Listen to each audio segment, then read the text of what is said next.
Senator Capito. Thank you, Mr. Chairman. I thank the three gentlemen here today. I want to just ask just a general question of Mr. Zabat. Are you, and you may not have these statistics, but as of now, do you see domestic travel on the decline because of this? And people canceling flights, less people traveling? What are you all seeing? Senator, thank you for the question, and you're better served asking that question from the industry and industry analysts who have like specific numbers. But certainly from what, we are in daily contact with the industry, and they are looking at a decline in bookings going forward. Having said that, so far the biggest hit for the airline industry has been on Asian travel. For the U.S. industry, that's the smallest part both of their revenues and especially of their margins. This only becomes a major hit for the U.S. flagged airlines if the coronavirus spreads or concern of the virus spreads and passengers decide not to travel largely domestically and secondarily between the United States and Europe. Thank you. Mr. Ferrara, thank you for your work at CBP. And we had the TSA administrator in front of my subcommittee, which is Homeland Security Appropriations, the other day. Was talking about the protocols that have been put in place that you all are coordinating with. Let me just say, when somebody comes in and is at the 11 airports, those are the citizens coming into the 11 airports, you do a pre-screening, you do that in coordination with CDC. What if somebody like exhibits the systems, then are they tested immediately, or how is that rolling out?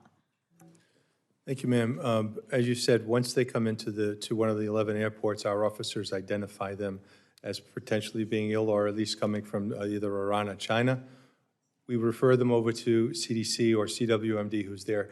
That's a medical determination, so they would determine if a test is required or not. As our law enforcement, our priority is the law enforcement piece of it, making sure they get there. Yes, ma'am. Get where they need to go. Yes, ma'am. It was brought to my attention that there was an article in the Wall Street Journal this morning, the title of which is "Hackers Target Companies with Coronavirus Scams." I mean, it's pretty shameful that people would try to capitalize on what we see as some growing fears and anxieties about what's going on. I don't know if this is a Homeland Security question. I know absolutely you all have cybersecurity capabilities within your agencies. Is this something that you all are made aware of, that there's people that are impersonating the World Health Organization? Obviously, this is a money-making kind of scam. Dr. Redd, do you know anything about this?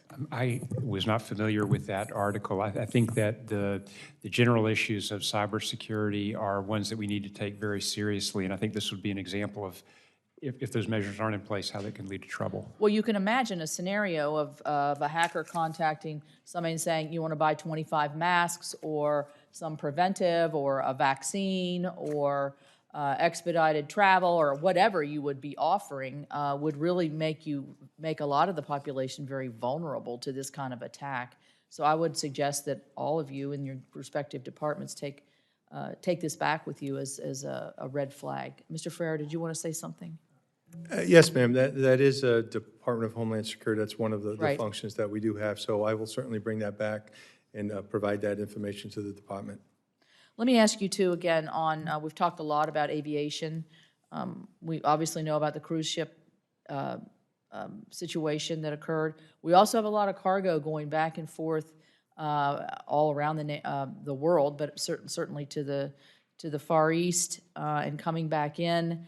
I think initially, when I raised this question, Homeland Security said, well, the incubation period is so much so that if you're on a ship for 14 days getting back and forth, it's really not going to be an issue. But we see that it really is an issue because it could be passed from time to time to time. So are you working with the Coast Guard on this to make sure that wherever those ships are coming in from, that you have some kind of capabilities there?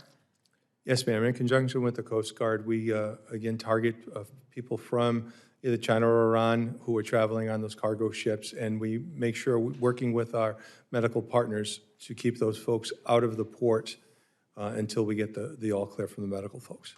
Just as a regular course of everyday living, today I kind of challenged myself to try to see how many things I could not touch that I know had been touched by numerous people before me.